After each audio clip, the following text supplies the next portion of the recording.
Bonjour et bienvenue dans le flash d'information. Dominique Ouattara, la première dame de Côte d'Ivoire, a été élevée à la dignité de grand officier de l'ordre national. C'était hier, jeudi 1er décembre 2022. Elle a donc été élevée dans la dignité de grand officier pour service rendu à la nation et son engagement humanitaire depuis plus de 20 ans.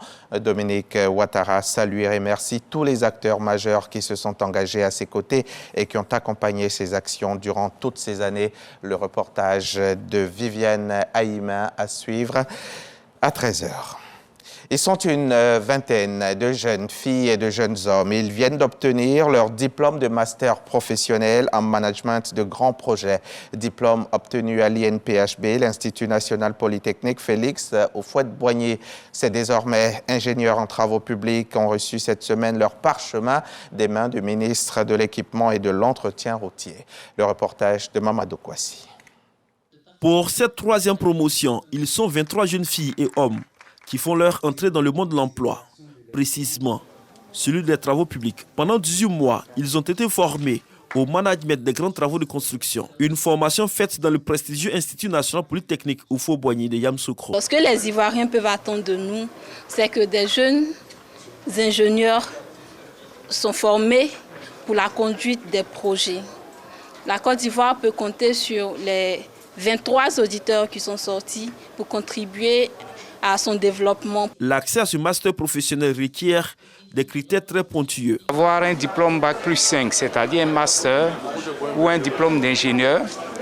Ensuite, bien entendu, être de différentes nationalités.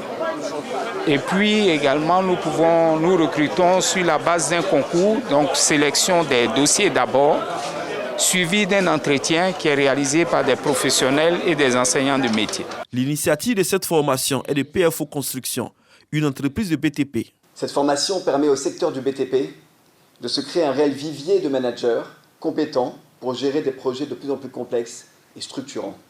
Après 3 promotions, nous avons formé 68 étudiants et généré 43 emplois chez PFO Construction. Parrain de cette troisième promotion, le ministre Amédée Kofi Kwaku a exhorté ses filleuls à l'abnégation et surtout au sérieux dans le travail, afin de contribuer à la construction de la Côte d'Ivoire moderne. La vision du président Alassane Ouattara, elle est grande, elle est claire. Et il nous faut des ingénieurs de qualité, des techniciens de qualité. Donc déjà, il faut qu'ils se concentrent sur le travail qu'ils ont à faire, parce que c'est un métier qui est extrêmement difficile. Quand on construit des projets comme le pont de Cocody, comme le 4e pont, qui sont des ouvrages d'une certaine envergure, avec la tour F qui est en train d'être construite, ce sont à plus de 200-300 mètres de hauteur. Donc il nous faut des techniciens d'un certain calibre.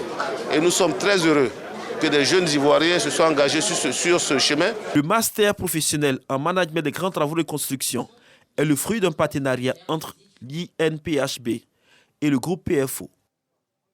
On en vient maintenant à cette présentation de rapport par le Fonds monétaire international.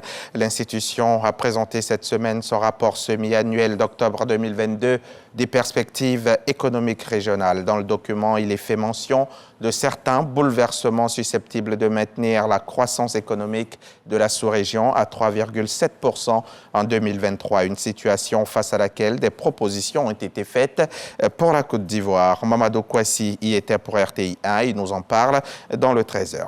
Au Burkina Faso, le président de la transition, le capitaine Ibrahim Traoré, a annoncé qu'une tentative de coup d'État a visé son pouvoir la semaine dernière. Il a rencontré plusieurs organisations de la société civile hier jeudi à Ouagadougou pour faire le point sur les actions à venir dans le cadre de la lutte antiterroriste et solliciter leur soutien dans la veille citoyenne.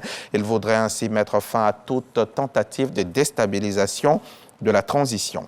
Au Sénégal, de très nombreuses réactions d'indignation après des violences contre une députée hier jeudi à l'Assemblée nationale. Amine Diaye de la majorité a été giflé par un élu de l'opposition. La séance consacrée au budget du ministère de la Justice a été suspendue. La tension a été montée ces derniers jours dans l'hémicycle où majorité et opposition sont désormais au coude à coude.